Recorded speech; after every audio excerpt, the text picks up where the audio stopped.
Здраво да родовте уште едно видео, кај што ова видео ќе решаваме задачи за трихибридно вкрстување и ќе биде прилично брзо видео и едноставно. Не дека трихибридно е лесно, него едноставно задачи се така поставени за брзо се решават и мал број на задачи се не се тешки.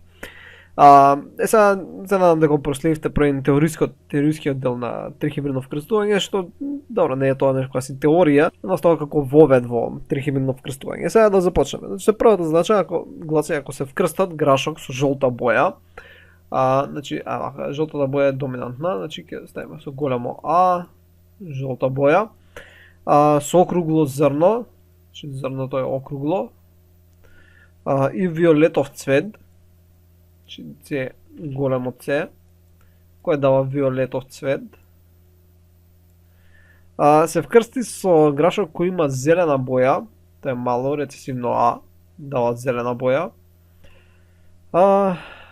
Мало Б дава набрано зрно, кој набрано зрно, и бел цвет, С дава бел цвет. Во F1 генерација сите единки се со изразени доминантни својства. Сега видиме всушност што знаеме. Значи во F1 генерација сите единки кои се добиле биле со изразени доминантни својства, значи имаат барем едно големо А, празно место, големо Б, празно место, големо С, празно место. Сега, единствен начин да тоа се добие, односно првично ние на второто растение, да речеме дека ова е второ растение, дека ова е прво растение, на второто растение знаеме генска конституција, бејќи се изразени само рецесивните својства. За тоа да се случи, тоа мора да е хомозигот за рецесивните алели, така? Сега, ако вкрстуваш рецесивно со кое било, кое не е хомозигот за доминантни, нема да добиеш за сите својства да бидат барем доминантно. Значи, ова првото растение не може да е хетерозигот, него мора да е хомозигот за доминантни. Сега, всушност може некоја си од овие својства да е хетерозигот и повторно да се добие, да речеме овдека, не мора да е хомозигот за доминантни, ова може да е мало С, и пак да има шанса да се добие големо С, хетерозигот. Но бидејќи напоменува дека сите единки кои се добиле биле со доминантни својства, тоа значи најголеми се шансите ова да е. И најверојатно е тоа. Така затоа дека ова е мало А, мало Б и мало С. Сега, главното прашање е во F2 генерација, односот е сосема поинаков и да видиме кој е тој однос. Значи, кога ќе вкрстиме оваа единка, со уште една таква единка, така А, Б, Б, С, С, односно два хетерозиготи, колку комбинации ќе се добијат и каков е односот на фенотипови во тие комбинации. Сега ние зборевме во сега видеото на теорија дека всушност се добиваат 64 комбинации кога вкрстуваме целосни хетерозиготи, но едно само краток вовед зашто всушност е толкав број на комбинации и всушност тоа е најголемиот број на комбинации кој може да се добие при трихибридно и како всушност можете да проверите колку комбинации би се добиле.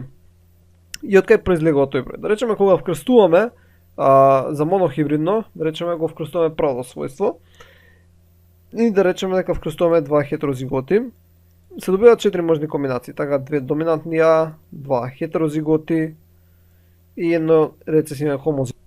Значи ги бележиме вака дека се добиваат 4 комбинации. Сега да речеме за второто својство, ББ, исто се добиваат 4. Сега 4 по 4 е 16. Така, 4 по 4 е 16 и толку се добиваат ако двете својства, двата гени, се хетерозиготи, кај двете единки, тоа ќе добиваат 16 комбинации, тоа е при дихибридно вкрстување, така, тоа го видовме. Значи се добиваат 16, ако, всушност, нели, единките се АА, ББ, и повторно го вкрстуваш со АА, ББ, така. Сега, што ако, оваа втора единка, да речеме, не знам, овдека имаме доминантно и го вкрстиме со рецесивни Б. Тогаш ќе се добиеше само една можна комбинација, која ќе беше вака. И 4 по 1 еднакво на 4. Така немаше да има 64 комбинации, ќе имаше повторно само 4 комбинации. Сега, кога носиме уште едно својство, речеме дека ова е хетерозигот, кај двете единки, се добиваат 4 можни комбинации, 4 по 1 по 4, тоа е еднакво на 16 комбинации. Значи, иако е трихибридно, може да се добие 16. Ама обично викаме дека се добива 64, ние го разгледуваме како 64, како најкомплицирано, кога, бидејќи сите гени, така дека и двете единки се за хетерозиготни, така дека е B големо, B мало, и на крај имаме C големо, C мало. Имаме две единки тука, две единки таму, две единки таму, и 4 по 4 по 4, тоа е еднакво на 64. Добро, ајде сега да решиме всушност првата задача. И ја немам намера да цртам табелата, затоа еве ја, од Google е спремна. Ако имаме вкрстување на две единки кои се хетерозиготни за сите три гени, се добива оваа табела со 64 комбинации, каде што е бележени со боја, како ќе се добијат фенотиповите. Така, и односот ќе биде како што е овдека запишан. Така, 27 спрема 9 спрема 9 спрема 9 спрема 3, 3, 3, 1. И ако го разгледавме кога зборавме за трихибридно вкрстување по теорискиот дел, и тоа е всушност решението на првата задача. Добро, ајде да решиме втората задача, која гласи дека двајца хетерозиготни родители, значи знаеме дека двајца родители и мајката и таткото се хетерозиготи за одредени својства како темна коса со нерамен раб на косата и челото и без бемки. И овие својства значи се следуваат доминантно и кажано не дека се хетерозиготи, значи се А, Б мало, А големо, А мало, Б големо, Б мало, С големо, С мало, и исто и таткото. Деки двајца не кажано дека се хетерозиготи. Сега, кои се шансите, не прашува, детето кој ќе се роди да биде со црвена коса, рамен раб на коса, челото и со присуство на бемки, односно сите својства кои се хомозиготно рецесивни кои се наследуваат. Значи детето да е со генска конституција АА, Б мало, Б мало, С мало, С мало. И сега да прашувам кои се шансите. Сега знаеме дека кога вкрстуваме двајца хетерозиготи, како што беа родителите, добиваме 64 комбинации. И сега оваа комбинација е застапена само еднаш кај тие 64, можеме да идеме горе у табелата и може да видиме. Еве таа комбинација доле десно е. Така, значи тука доле десно се наоѓа таа комбинација. И таа е само една од сите останати. Значи ако е една, шансите е 1 врз 64. Значи тоа е решението. 1 врз 64, или тоа можеме да го направиме како 100 делено на 64, што е приближно 1,5%. Значи шансата такво дете се роди 1,5%. И тоа е решението на втората задача. Ајде сега да решиме третата задача, значи овдека лево е од првата задача тоа што останува и уште што важи. Значи третата задача гласи дека при вкрстување на грашок кој има мазно жолто семе со виолетов цвет, значи имаме мазно и жолто семе, имаме виолетов цвет, ако се вкрсти со грашок кој има набрано зелено семе и има бел цвет, и во потомството се добиле 3218 растенија, ние треба да пресметаме колку од нив се хомозиготи за доминантни, кои се доминантни хомозиготи и колку нив се рецесивни хомозиготи. Во однос на сите гени, значи ако има само еден рецесивен ген, не важи, треба целиот да е хомозигот рецесивен, односно хомозигот доминантен. Сега ајде да видиме. Значи првото растение гледаме дека има жолто кое е доминантно, но всушност може тој за првото својство да биде доминантен хомозигот или пак може да биде хетерозигот. Така, за второто својство кое е мазноста која определува, исто така може да биде доминантен хомозигот или пак може да биде хетерозигот. И за третото својство исто така, може да е хомозигот доминантни или пак може да е хетерозигот. Додека второто растение за сите својства е хомозигот за рецесивни. Значи вака ќе бележиме Б мало и на крај С мало. Сега да видиме кој начин всушност на вкрстување може да се случат и што би се добило. Значи за второто растение знаеме каква му е генска конституција, значи оваа му е генска конституција, но за првото растение имаме повеќе комбинации. Значи може првиот ген да му е овој, вториот ген да му е овој, третиот ген да му е овој. Така, или пак може, ај сега ќе земам портокалова. Може првиот ген да му е овој, вториот ген да му е овој, третиот да е овој. Или пак сосема некоја друга комбинација. Така, првиот да е доминантен, и вториот да е доминантен, третиот да е хетерозигот.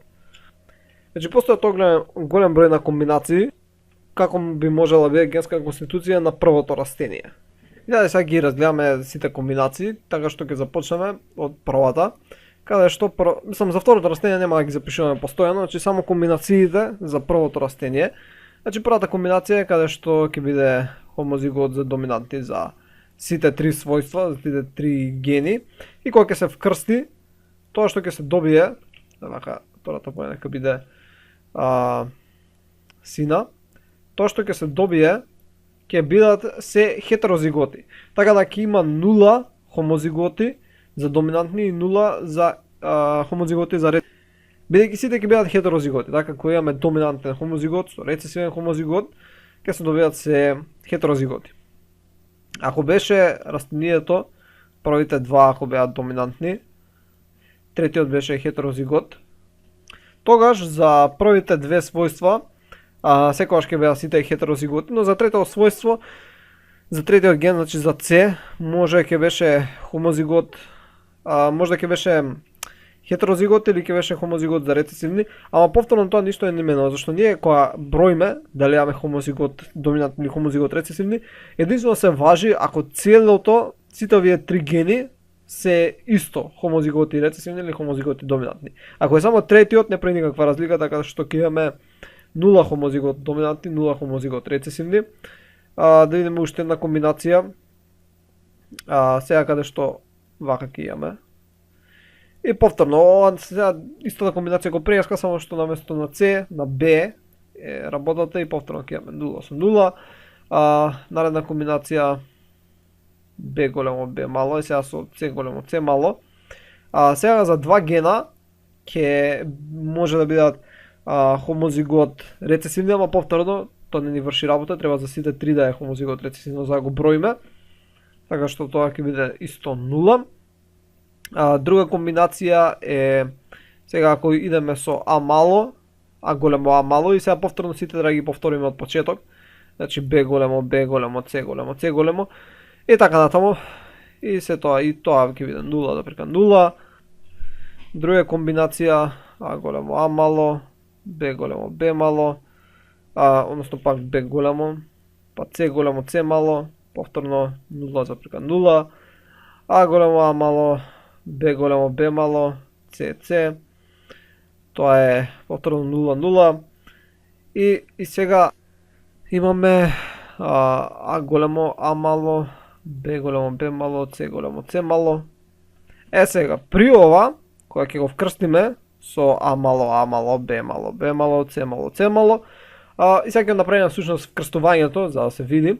Значи А мало, Б мало, ова нуди само еден вид гамета, таа гамета е ABC, така, додека ова ни дава голем број гамети, и сега само ќе ги запишеме, значи овдека ќе ја запишеме оваа гамета ABC, ќе повлечеме линија, и сега тука одгоре ќе ги запишеме сите гамети кои ги дава од другото, и тоа е А, Б, С, потоа имаме гамета А големо, Б големо, С мало, па А големо, Б мало, С големо, С мало. И сега идеме А мало, Б големо, С големо, А мало, Б големо, С мало, А мало, Б мало, С големо и за крај А мало, Б мало, С мало. Сега, кога ќе пополниме оваа, всушност, секаде ќе добиеме некои хетерозиготи, хомозиготи за доминантни и така натаму, само во последново ќе имаме единка која ќе биде хомозигот за рецесивни. Значи, при последнава комбинација за првиот родител, кој би можела да биде, се добива една единка, така, една единка, се не се добива една единка, него една осмина се добива. Бидејќи имаме, вака како далечам, имаме 1, 2, 3, 4, 5, 6, 7, 8 можни комбинации и во последната една осмина всушност, значи само бидејќи овдека се добива, значи тоа е една осмина, ќе бидат хомозиготи рецесивни. Значи само една осмина ќе бидат, ако ќе повеќам со стрелка, хомозиготи рецесивни. И само при оваа комбинација на првиот родител. Значи првиот родител можеше да има 8 комбинации и само при оваа комбинација се добива хомозигот рецесивен, а при ту една комбинација не се добива хомозигот доминантен. Зашто не може да се добие хомозигот доминантен? За да се добие хомозигот доминантен, мора кај вториот родител да имаше барем еден доминантен алел со цел да се добиеше хомозигот доминантен. Но, мислам, еден доминантен алел во секој ген. Добивајќи тоа го нема, едноставно не може да се добие хомозигот доминантен, и само може да се добие хомозигот рецесивен, што го добиваме само една осмина. Сега една осмина од овие 3218, тоа е, значи, тоа ќе видим, 3218 делено на 8 еднакво на 402 растенија. Значи, приближно 402 растенија се хомозиготи рецесивни. Сега не прашува дали ова теориски се очекува и при тест вкрстување. Односно, кои односи се очекуваат при тест вкрстување, што би се добило. Сега тест вкрстување, кога зборавме за основни модели на хибридизација, спомнавме дека тоа е кога едниот родител, по тоа мислам на машкото, е хомозигот рецесивен, значи го бележиме само за како монохибридно, како само еден ген ќе бележиме, иначе ова би важело ако имаме повеќе гени, додека другиот родител, односно мајката, женското е хетерозигот.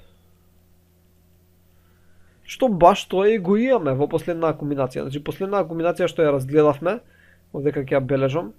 Така, мајката, односно таткото беше хомозигот рецесивен, додека мајката беше хетерозигот за сите гени кои ги разгледувавме. Така што оваа комбинација при тест модел сушто се добиваат односите како при оваа комбинација. Така. Значи теориски да, се очекуваат такви генски конституции и при тест крстување. Добро, тоа е, се надам дека ме разбравте. Значи, не знам што немаше да се, што нема да се разбере, значи првиот родител можеше да биде 8 можни комбинации, веќе не беше специфицирано, и ги пробавме сите можни 8 комбинации, каде што вториот родител знаеме дека има само една комбинација, значи само оваа беше комбинацијата, и пробавме сите можни комбинации за првиот родител, ги вкрстивме со вториот, и само при последнава комбинација се добива хомозигот за рецесивни, која е всушност една осмина од сите единки кои ќе се добиваат. Значи ова вдека е всушност една осмина од 3218 е приближно 402 растенија. И тоа беше трета задача. Ајде сега да решиме четврта задача, која е прилично лесна и гласи колку видови гамети може да даде индивидуа со генотип, и имаме генотипови под А и под Б. Сега, под А генотипот е за првото својство хетерозигот, за второто својство исто хетерозигот, исто за вториот ген или како и да е, третиот ген хомозигот за доминантни, четвртиот хомозигот за рецесивни, петиот е хетерозигот, а шестиот е хомозигот доминантни. И ако идеме по долгиот пат, значи првично ги запишуваме сите видови на алели кои може да се дадат. Значи имаме големо А, имаме мало А, кај второто имаме големо Б, имаме мало Б, овдека имаме само големо С, тука имаме само мало Д, тука имаме големо Е и мало Е, и само големо Ф. И да видиме како би оделе. Значи имаме А големо, и ќе земеме со Б големо, С, Д, Е големо, Ф. Тоа е едната гамета. Па идеме повторно А големо, повторно Б големо, С, Д, и С, Д и сега мало Е, па Ф. Тоа е втората гамета. Сега идеме трета гамета, пак почнуваме. А, сега идеме мало Б, па идеме С, Д, големо Е, Ф, па идеме четврта гамета, А големо, Б мало, С, Д, сега идеме до мало Е, па F, и тоа се 4. Сега, истото ќе можеме да го повториме и за малото А, така ќе започнеме од малото А и ќе ја повториме целиот овој пат. Односно, бидејќи за големо А добивме 4 и за мало А ќе добиеме 4, 4 плюс 4 е еднакво на 8 можни гамети. Значи, ај само да запишеме барем една од нив. Ево оваа со жолта која бележав, таа беше А, па беше големо Б, па С, па Д мало, Е големо и F. Таа беше првата гамета. Сега вако имаме всушност 8 можни комбинации, така. Втората комбинација би била, не знаме, ќе ја земе таа со виолето што сме ја правиле, таа била големо А, големо Б, С, Д, мало Е и F. И така натаму и така натаму. Но друг начин за да се види всушност колку гамети, сега всушност има лесен начин за да се види колку гамети всушност може да даде индивидуата, по тоа што ќе пресметаме вака, значи, да земам бела боја. И овдека првиот ген ни нуди две алели. Така, тоа е 2. Вториот ген ни нуди две алели, тоа е 2. Третиот ген ни нуди една алела, тоа е 1. Ова ни нуди една алела 1. Ова ни нуди две алели, тоа е 2 и пак 1. И ако ги помножиме сите, 2 по 2 4, по 1 4, по 1 4, по 2 8, по 1 8. Значи вкупен број е 8, што и го добивме ако идевме по спориот пат. Значи може многу едноставен начин да се пресмета колку всушност гамети ќе се добијат. За подпримерот под Б, ајде вака, само ќе го запишеме, па ќе видиме со овој вториот начин колку всушност гамети ќе се добијат. Значи за примерот под Б даден ни е генотип, каде што за првиот ген имаме хетерозигот, за вториот повторно имаме хетерозигот, за третиот ген имаме повторно хетерозигот, четвртиот е хомозигот за рецесивни, петиот ген е хетерозигот и шестиот ген е хомозигот за доминантни. И да видиме колку ќе се добијат. Овдека не се нудат две алели, тука имаме две алели, една алела, две алели. 2 по 2 4, по 2 8, по 1 8, по 2 16, ова треба да е една алела, не е две. Ова е една алела, само едно F имаме, 16, значи 16 по 1 16, значи имаме 16 гамети за примерот под Б. И ова е еден лесен начин за да се увиди колку всушност гамети може да се добијат и понатаму за кога ќе ги пишуваш, кога ќе ги запишуваш гаметите, да знаеш дека си го добил точниот број, да си испуштил некоја гамета. Нели, кога ќе ги запишуваш овие, овдека доле, сега овдека ја запишав само 2, ама всушност ги има 8 за подпримерот под А, али за подпримерот под Б, такви ќе имаш 16, и сега кога ќе ги запишуваш сите 16, да видиш некој да си заборел. Знаеш, ќе си ги преброиш и ќе видиш, аха, ми фали едно, да видам кој ми фали. Зашто потребни се гамети, едноставно за да направиш панетова мрежа. Сега ние нема да работиме ова што е ова, секста хибридно.